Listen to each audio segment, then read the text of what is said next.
अस्सलामुअलैकुम। जमात हफ्तुम से रियाजी में ब्रिज कोर्स के 9वें दिन में आप सबका खैर मकदम है। A to C guide channel की तरफ से मैं आप सबको वेलकम कहता हूं।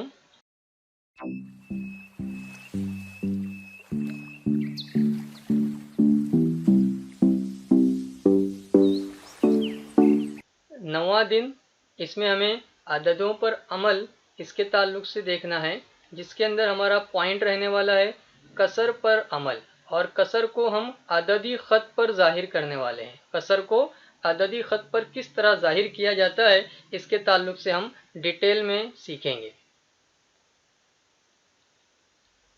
यहाँ पर आपको एग्जाम्पल के तौर पर दो कसरों के ताल्लुक से बताया गया है, जिसमें पहला है 4/10 और दूसरा हिस्सा आपके लिए लिया गया है 3 सही 7/10। इन दोनों को आप देखेंगे तो उन्होंने इस अददी ख़त के ऊपर जो आपकी फिटपट्टी के जैसा हिस्सा है, फिटपट्टी है, उसके ऊपर दिखाने की कोशिश की है। ठीक है, आपको ध्यान रखना है कि यहाँ पर 4/10 है और 3 सही 7/10 है। दोनों में हम लोगों को बटे में 10/10 देखने मिल रहा है।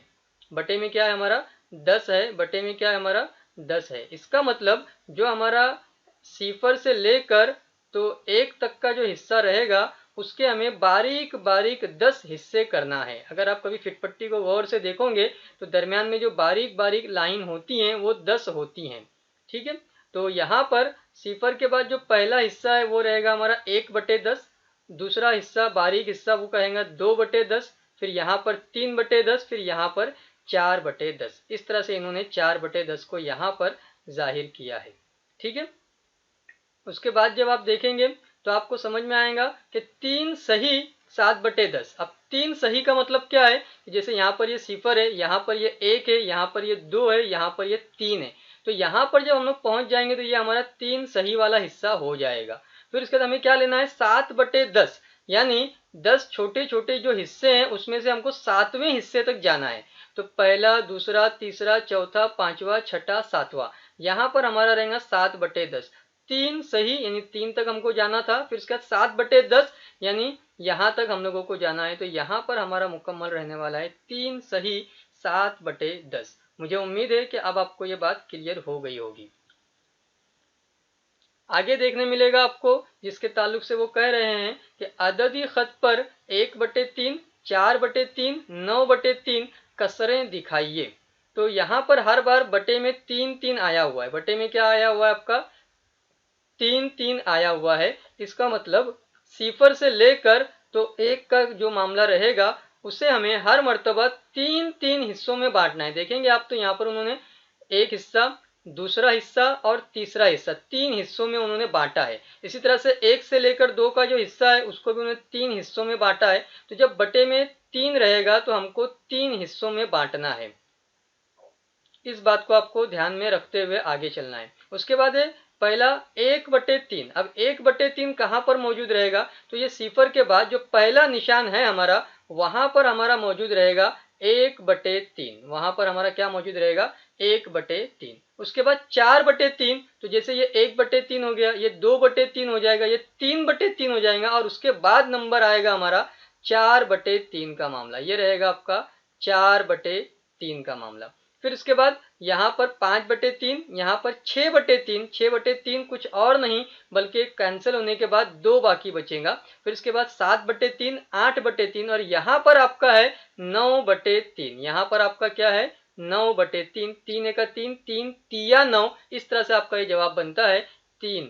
तो वहां पर कैंसिलेशन के बाद वाला हिस्सा आपको इस तरह से देखने को मिलेगा।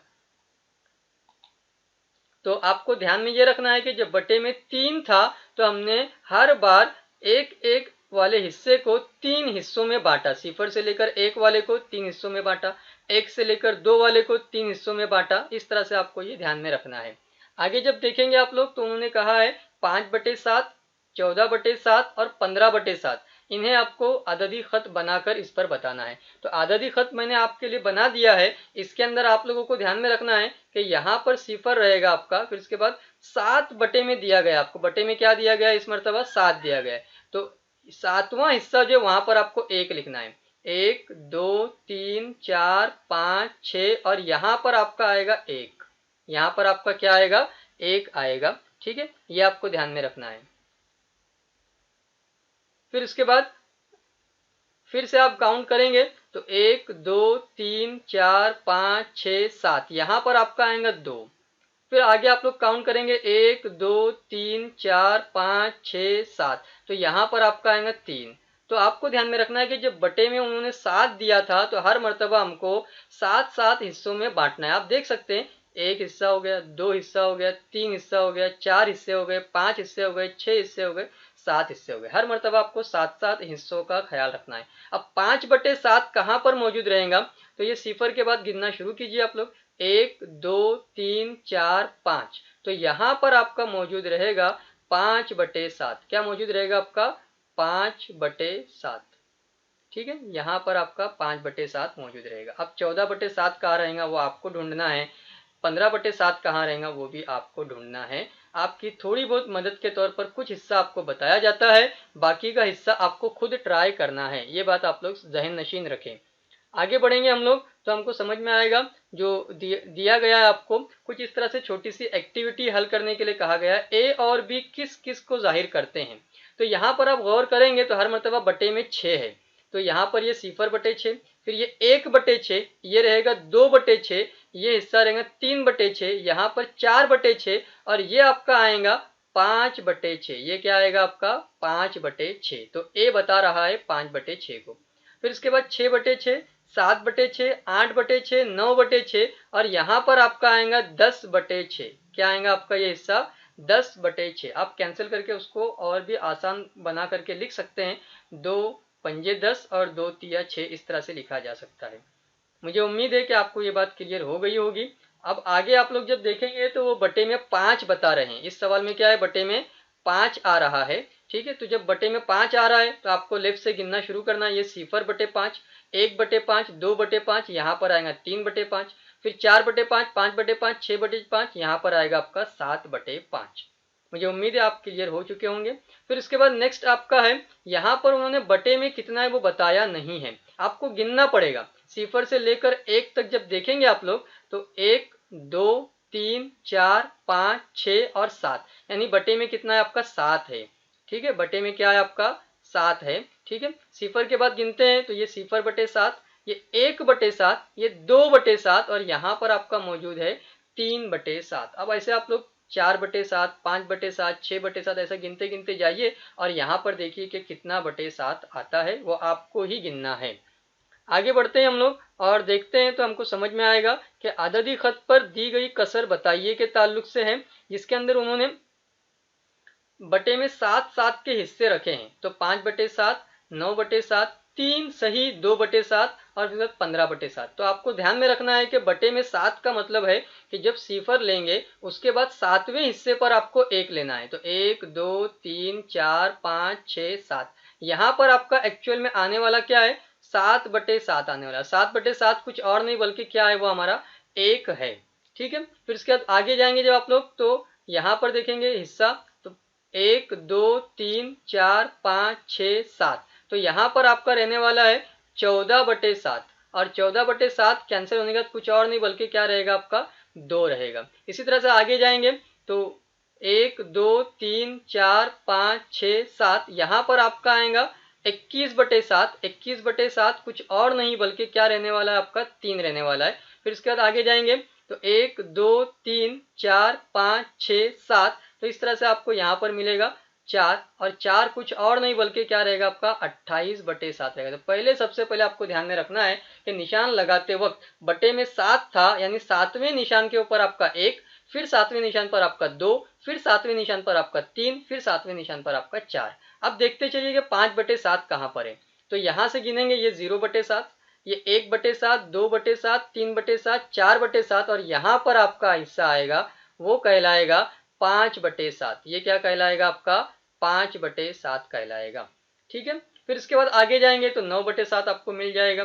फिर उसके बाद एक और मैं आपको बता देता हूँ, 3 सही 2/7 कहाँ रहेगा। 3 सही का मतलब क्या है कि मुकम्मल 3 कहाँ पर है वो आपको ढूंढना है। उसके बाद 2/7 का मतलब क्या है कि पहला निशान और दूसरा निशान, यहाँ पर आपको देखने मिलेगा कि ये आपका है 3 सही 2/7, 3 सही 2/7, यहाँ पर आपका ये हिस्सा मौजूद रहेगा। ठीक है, तो ये 5/7 को मैंने बता दिया है कहाँ पर मौजूद है वो। इसी तरह से मैंने ये बता दिया है कि 3 सही 2/7 कहाँ पर मौजूद है। 9/7 आप खुद लिखेंगे कहाँ पर है, ढूंढेंगे आप उसको। 15/7 कहाँ पर आएगा उसे भी आपको खुद ही ढूंढना है। आप चाहें तो जिसको आप लोग ढूंढेंगे उसको आप कुछ नाम वगैरह दे सकते हैं, जैसे इसको आप लोग ए नाम दे सकते हो। ये 9/7 जब आप ढूंढ लोगे तो उसको आप लोग बी नाम दे सकते हो। यहाँ पर जो 3 सही 2/7 है इसको मैं सी नाम दे देता हूँ। तो इस तरह से ए बी सी इस तरह के आपको अल्फाबेट वगैरह इस्तेमाल करते आना चाहिए। आगे देखते हैं तो आपको 2/5, 7/5, 17/5, 2 सही 4/5 ये हिस्सा उन्होंने दिया है। ये मैंने आददी खत आपके लिए बता दिया है। यहाँ पर आपको ध्यान में रखना है कि बटे में 5 है, यानी सिफर के बाद 1 2 3 4 5 यहाँ पर आपका रहेगा 1। ठीक है, या जिसे आप लोग कहेंगे 5/5। ठीक है, यहाँ पर आपका ये 1 रहने वाला है। ठीक है, इसी तरह से आगे भी आप लोग पहले आददी खत रेडी करेंगे बटे में 5 की मदद से, फिर उसके बाद इनको भी आप लोगों को ही ड्रॉ करना है। इसमें आपको ज़्यादा मैं रहनुमाई नहीं करूँगा, ये आपको खुद कोशिश करनी है। आगे चलते हैं तो आपको देखने मिलेगा वो इस तरह का सवाल रखें आपके सामने कि आददी खत पर 5/7, 5/7, 5/7 ये कसर दिखाने के लिए कितना बड़ा खत बनाना पड़ेगा और इसके कितने मसावी हिस्से करने पड़ेंगे। अब यहाँ पर उन्होंने 3 बार एक ही नंबर लिख दिया है, तो मैं सिर्फ ये पहले नंबर के ताल्लुक से आपको मालूमात दे देता हूँ।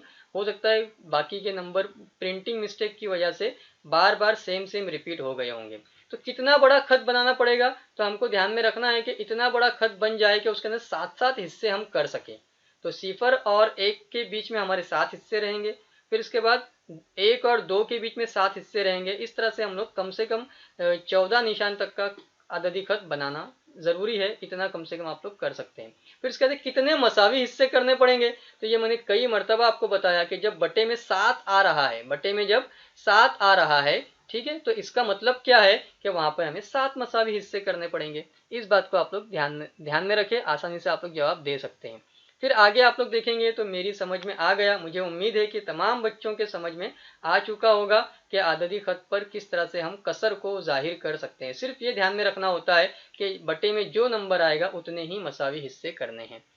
आखिर में मैं आप तमाम का शुक्रिया अदा करता हूं। अगर आपने चैनल को सब्सक्राइब नहीं किया है तो प्लीज़ सब्सक्राइब कीजिए, बेल आइकन प्रेस कीजिए और ऑल नोटिफिकेशन को प्रेस कीजिए ताकि आपको अपडेट्स मिलते रहें। थैंक यू, आपका शुक्रिया।